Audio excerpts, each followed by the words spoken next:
नमस्कार दोस्तों, आप सभी का स्वागत है हमारे चैनल पर।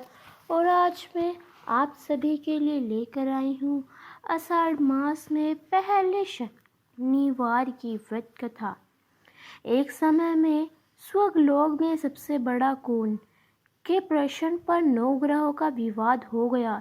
निर्णय के लिए सभी देवता देवराज इंद्र के पास पहुँचे और बोले, हे देवराज, आपको निर्णय करना ही होगा, हम में से सबसे बड़ा कौन है। देवताओं का प्रश्न सुन इंद्र उलझन में पड़ गए। फिर उन्होंने सभी को पृथ्वीलोक में राजा विक्रमादित्य के पास चलने को सुझाव दिया। अभी ग्रह भूल लोग राजा विक्रमादित्य के दरबार में पहुंचे।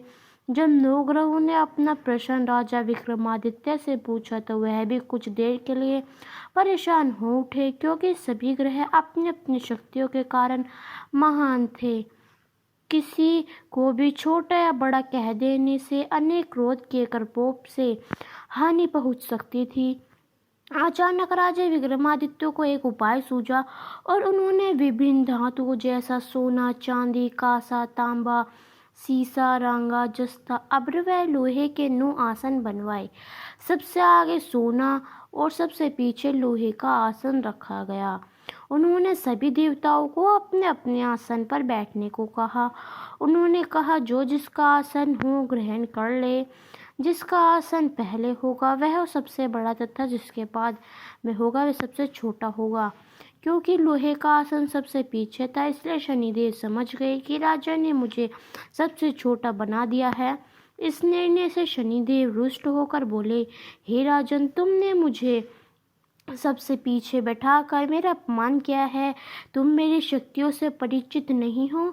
सूर्य एक राशि पर 1 महीना, चंद्र 2 महीने 2 दिन, मंगल 1.5 महीने, बुध और शुक्रवार 1, बृहस्पति महीने 13 महीने रहता है।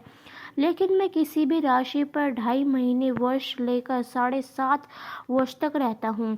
बड़े बड़े देवताओं को मैंने अपने क्रोध से पीड़ित किया है, अब तो भी मेरे प्रकोप का साधन रहना। इस पर राजा विक्रमादित्य बोले, जो कुछ भाग्य में होगा देखा जाएगा। इसके बाद अन्य ग्रहों के देवता तो प्रसन्नता के साथ चले गए, परंतु शनिदेव बड़े क्रोध के साथ वहां से विदा हुए। कुछ समय बाद जब राजा विक्रमादित्य पर 7.5 की दशा आई तो शनिदेव ने घोड़े के व्यापारी का रूप धारण किया और बहुत से घोड़ों के साथ विक्रमादित्य के नगर में पहुंचा। राजा विक्रमादित्य उन घोड़ों को देखकर एक अच्छे से घोड़े को अपने सवारी के लिए चुनकर उस पर चढ़े। राजा जैसे ही उस घोड़े पर सवार हुए वह बिजली की गति से दौड़ पड़ा। तेजी से दौड़ता हुआ घोड़ा राजा को दूर एक जंगल में ले गया और फिर वहां राजा को गिराकर गायब हो गया। राजा अपने नगर लौटने के लिए जंगल में भटकने लगा, पर उसे कोई रास्ता नहीं मिला। राजा को भूख प्यास आई। बहुत घूमने पर उन्हें एक चरवाहा मिला। राजा ने उससे पानी मांगा। पानी पीने के बाद राजा ने उस चरवे को अपनी अंगूठी दे दी। उसे रास्ता पूछकर जंगल में निकलकर पास के नगर में चले गए। नगर पहुंचकर राजा एक सेठ की दुकान पर बैठ गए। राजा के कुछ देर बैठने से सेठ की बहुत ही बिक्री हुई। सेठ ने राजा को भाग्यवान समझा और उसे अपने घर भोजन ले आया। सेठ के घर में सोने का एक हार खूंटी पर लटका हुआ था। राजा को उस कमरे में छोड़कर सेठ कुछ देर के लिए बाहर चला गया। तभी एक अदृश्य घटना घटी। राजा के देखते देखते खूंटी सोने के हार को निकल गई। सेठ ने जब हार गायब देखा तो उसने चोरी का संदेह राजा पर किया और अपने नौकरों से कहा कि इस परदेसी को रस्सियों से बांधकर नगर के राजा के पास ले चलो। राजा ने विक्रमादित्य से हार से पूछा तो उन्होंने बताया कि खूंटी ने हार को निकल लिया। इस पर राजा क्रोधित हुए और उन्होंने चोरी करने के अपराध में विक्रमादित्य के हाथ पांव काटने का आदेश दे दिया। सैनिकों ने राजा विक्रमादित्य के हाथ पैर काट कर उन्हें सड़क पर छोड़ दिया। कुछ दिन बाद एक तेली उन्हें उठाकर अपने घर ले गया और उसे कोल्हू पर बैठा दिया। राजा आवाज देकर बैलों का हाँकता रहता। इस तरह तेली का बैल चलता रहता और राजा का भोजन मिलता रहता। शनि के प्रकोप की 7.5 पूरी होने पर वर्षऋतु प्रारंभ हुई। एक रात विक्रमादित्य मेद मल्हार गा रहा था, तभी नगर की राजकुमारी मनभावी रथ पर सवार उस घर के पास से गुजरी। उसने मल्हार सुना तो उसे अच्छा लगा और दासी को भेजकर गाने वाले को बुलाने को कहा। दासी लौटकर राजकुमारी को अपंग राजा के बारे में सब कुछ बता दिया।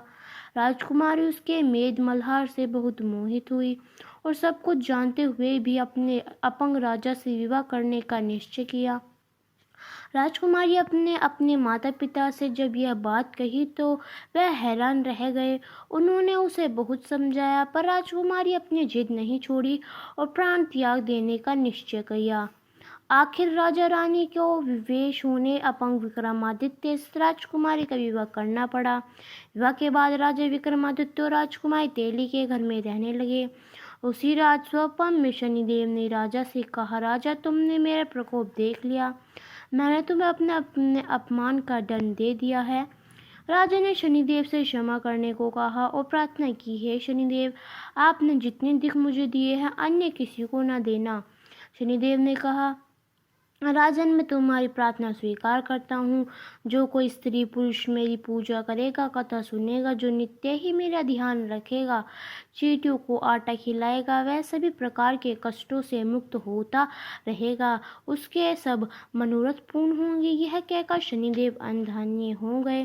प्रातःकाल राजा विक्रमादित्य की नींद खुली तो अपने हाथ पांव देखकर राजा तो बहुत ही खुश हुए। उन्होंने मन ही मन शनिदेव को प्रणाम किया। राजकुमारी भी राजा के हाथ पांव सलामत देखकर आश्चर्य में डूब गई। तब राजा विक्रमादित्य ने अपने परिचय देते हुए शनिदेव के प्रकोप की सारी कहानी सुनाई।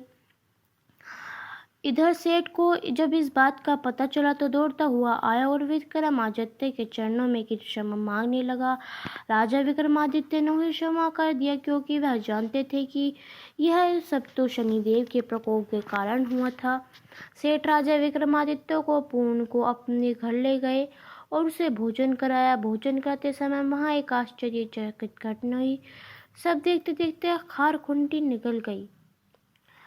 अपनी बेटी का विवाह के साथ बहुत ही संपूर्ण आभूषण धन देकर राजा को उन्होंने विदा कर दिया।